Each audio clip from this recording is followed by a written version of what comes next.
Si hablamos de un ícono de la cultura mexicana, en el siglo XX trascendió fronteras y se consolidó como uno de los más grandes comediantes del mundo. Ese fue, sin duda, Mario Moreno, mejor conocido como Cantinflas. Con una filmografía de más de 50 películas, el también llamado Mimo de México tuvo tal impacto en la cultura del mundo hispano que incluso la Real Academia Española agregó a su diccionario la palabra cantinflear en relación a su peculiar manera de hablar mucho sin decir nada. Su carrera cinematográfica se inició en la década de 1930, pero alcanzó la fama internacional con la película Ahí está el detalle, en 1940, dirigido por Juan Bustillo Oro.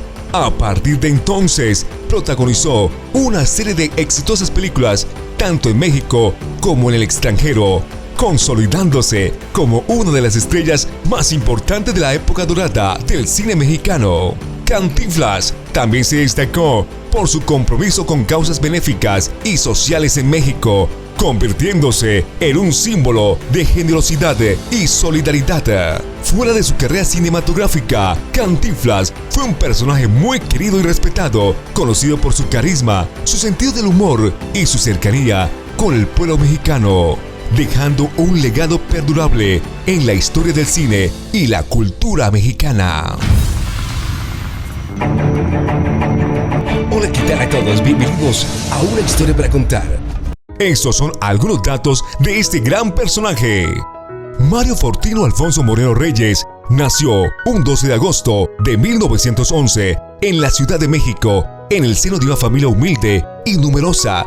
Se crió en el llamado Barrio Bravo de Tepito y por deseo de su padre comenzó a estudiar medicina, pero la falta de recursos y de interés lo llevaron a abandonar la carrera y ejercer múltiples oficios como barrendero, albañil, peluquero, bolero y cartero, entre muchos otros. Incluso llegó a ser soldado al alistarse en el ejército, mintiendo sobre su edad, aunque fue dado de baja cuando su padre reveló que solo tenía 16 años. ¡Sus órdenes, jefe!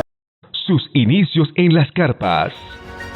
Aparte de desempeñar numerosos oficios en su juventud, Mario Moreno incursionó también en los ámbitos del boxeo y del toreo, destacándose como bailarín e imitador, lo que lo llevó a presentarse en distintas carpas o teatros ambulantes de la Ciudad de México. En dichos foros cantaba, bailaba, hacía acrobacias e imitaba políticos o personalidades del medio del espectáculo. Sería precisamente en ese mundo de las carpas donde el joven Mario Moreno encontraría su propio camino en su vida y en su profesión. El amor de su vida, Valentina Ivanova. Al inicio de la década de los 30, luego de trabajar en el teatro Carpa Mayab, se incorporó al elenco del Salón Valentina, ubicado en el barrio de Tacuba. Dicha carpa era propiedad de Anita Ivanov, artista de origen ruso que junto con sus hijas Olga, Valentina y Tamara había emigrado a México buscando hacer carrera. Valentina, quien participaba como bailarina en el número estelar del espectáculo, cayó rendida ante la simpatía del joven Mario y ambos se enamoraron, casándose en 1934 en una sencilla ceremonia. Su matrimonio duró hasta la muerte de ella en 1966, víctima de cáncer en los huesos. ¿Cómo nace Cantinflas?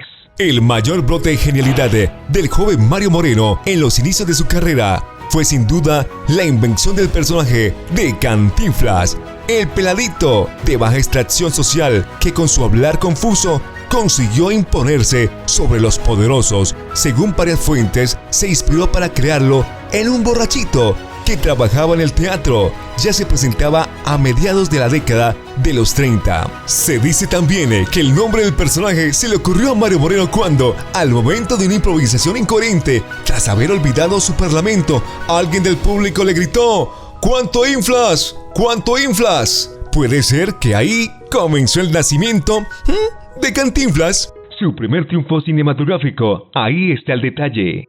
Luego de triunfar en el Teatro Forlíes, donde ya el personaje de Cantinflas había adquirido fama por sus malabares lingüísticos y su inconfundible atuendo, conformado por sus pantalones caídos, su camiseta haraposa y su gorrito. Se le presentó a Mario Moreno la oportunidad de dar el salto a la pantalla grande. Debutó con la película No te engañes corazón en 1936, pero fue en 1940 cuando se convirtió en toda una estrella gracias a Ahí está el detalle, dirigido por Juan Bustillo Oro, una fascinante comedia de enredos que hasta el día de hoy muchos siguen considerando su mejor película. Su película Faceta como torero. Otra exitosa película de esta primera etapa de Cantinflas fue Ni sangre ni arena, en 1941, en la que su personaje es confundido con Manuel Márquez, Manolete, un famoso torero, y sin querer se ve en la necesidad de lanzarse al ruedo. Esta ocasión no sería la primera ni la última en la que Mario Moreno se viera involucrado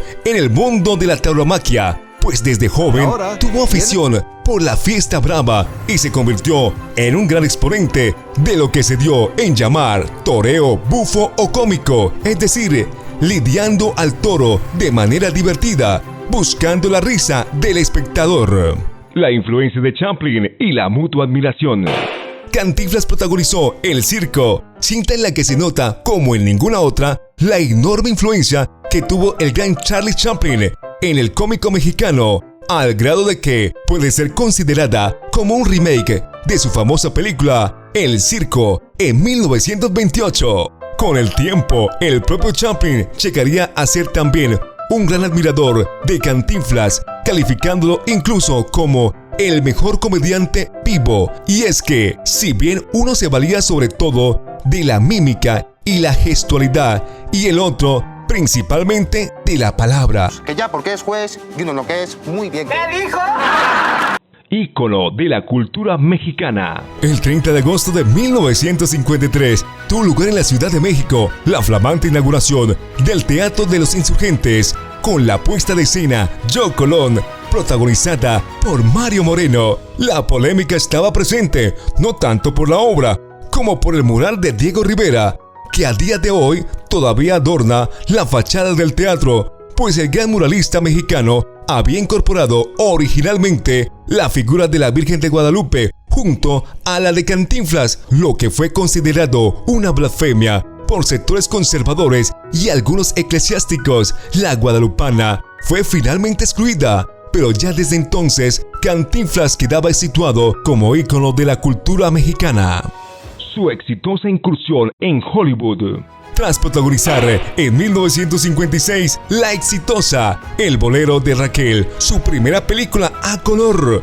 Ese mismo año, a insistencia del productor Michel Todd, Mario Moreno tuvo su debut en Hollywood con La Vuelta al Mundo en 80 días, adaptación del clásico de Julio Verne, dirigido por Michelle Anderson. La cinta fue un gran éxito de crítica y de taquilla. Ganó 5 premios Oscar, incluyendo el de Mejor Película, y le permitió a Cantinflas convertirse en uno de los actores mejores pagados del mundo, además de ser el primer mexicano en ganar un Globo de Oro por su actuación. Las barreras del idioma. A pesar del éxito cosechado con La Vuelta al Mundo en 80 días, la segunda experiencia de Cantinflas en el cine de Hollywood no fue tan afortunada. En Pepe, filmado en 1960 entre Estados Unidos y México, la película fue una decepción taquillera, en buena medida porque su humor estaba profundamente arraigado en la lengua española y no se pudo traducir bien para las audiencias de Estados Unidos. La adopción de su hijo Mario. A inicios de la década de los 60, tras más de 20 años de matrimonio, Mario Moreno y su esposa, Valentina Ivanova, no habían podido tener hijos, por lo que decidieron adoptar uno. Si bien algunas versiones aseguran que la imposibilidad de la pareja de procrear se debía a la esterilidad de Cantinflas, hay otras que plantean que Mario Moreno Ivanova había sido fruto de una relación fugaz del cómico con Marion Roberts, una chica estadounidense que estaba de vacaciones en México y que, tras dar a luz, da a su hijo en adopción, terminando con su vida bajo su mano. Su Excelencia, el Cantinflas más político. Si bien la crítica social estuvo presente en el cine de Cantinflas desde su primera etapa, su película más abiertamente política es Su Excelencia, en 1967, en la que interpreta a Lopitos, un burócrata de la ficticia República de Cocos, de la cual por azar del destino termina siendo nombrado embajador, participando en una asamblea internacional en la que su voto será decisivo para determinar qué bando dominará el mundo, si los verdes o los colorados. Al final, Lopitos pronuncia un memorable discurso criticando a ambos bloques, animando a conseguir la paz y la libertad. Cantinflas como dibujo animado. A inicio de la década de los 70, la influencia y popularidad de Cantinflas era tan grande que tuvo su propia serie de dibujos animados titulado Cantinflas Show. Contó con la participación del animador español José Luis Moro y el propio Mario Moreno daba voz al personaje principal. Compuesto por 53 episodios, tenía un enfoque didáctico con la idea de ilustrar y entretener al público infantil con temas como la mitología, la historia y la ciencia. El Patrullero 777 y las cábalas de Cantinflas. Uno de los personajes más reconocidos de Cantinflas fue el agente 777, que apareció en varias de sus primeras películas, como El Gendarme Desconocido, 1941, o El Bombero Atómico, 1950. Ya en su última etapa lo retomó como protagonista en la película El Patrullero 777, en 1978, en la que ofrece una mirada un tanto conservadora a una serie de problemas que acontecía en la capital mexicana. Se dice, por cierto, que el 777 era el número cabalístico de Cantinflas, quien pudo haber heredado de su padre ese carácter supersticioso, pues registraron con su fecha de nacimiento el 12 de agosto, aun cuando nació el 13. El Barrendero, su última película. La última película de Cantinflas fue El Barrendero, rodada en 1981, y en ella interpretaba a Don Napo, un humilde barrendero que lo único que quiere es su nueva barrendora para cumplir con su trabajo, pero no deja de ser entrañable, pero al cómico en su última actuación, llorando además en una de las escenas finales tras ver su sueño realizado, como si supiera que se estaba despidiendo de la gran pantalla. Una escena para Mario Moreno y otra para Cantinflas. Aunque en su última entrevista Mario Moreno declaró que Cantinflas nació con él y que era prácticamente una misma persona, lo cierto es que se puede hablar de varias diferencias entre ambos, a diferencia del personaje que le sacaba ingeniosamente provecho a su incultura. Mario Moreno se volvió un apasionado de la lectura y llegó a ser un actor metódico y perfeccionista. Además, con el tiempo se volvió huraño y políticamente conservador. Su muerte y su repercusión en México y en el mundo. El 20 de abril de 1993, a los 81 años de edad, falleció en la Ciudad de México Mario Moreno, Cantinflas, a causa de un cáncer de pulmón que le fue detectado 2 meses antes de su muerte. La noticia de su fallecimiento causó gran pena y conmoción, no solo entre los mexicanos, sino también en otros países que le rindieron homenaje póstumos. Su funeral duró 3 días y las multitudes rodeaban a Mario Moreno Ivanova mientras trasladaban la urna con las cenizas de su padre. Hicieron patente el gran cariño del pueblo de México por uno de sus mayores íconos culturales, homenajeado en el centenario de su nacimiento. Finalmente, el mayor legado que dejó el Mimo de México está en su obra y en su enorme impacto en la cultura popular de México y de muchos otros países de habla hispana. Así se constató en los homenajes que en 2011 se llevaron a cabo con motivo del centenario de su nacimiento. Uno de ellos fue la exposición fotográfica que se instaló a lo largo del Paseo de la Reforma en la capital mexicana. Un compendio de toda su carrera que fue contemplada con entrañable admiración por ese pueblo al que Cantinflas le dio el gran regalo de la risa. Ahí está el detalle. ¿Te ha interesado esta historia? No olvides darle like, suscribirte y compartir este video. También déjenos sus comentarios sobre qué otros temas le gustaría saber. Esto es Una Historia para Contar.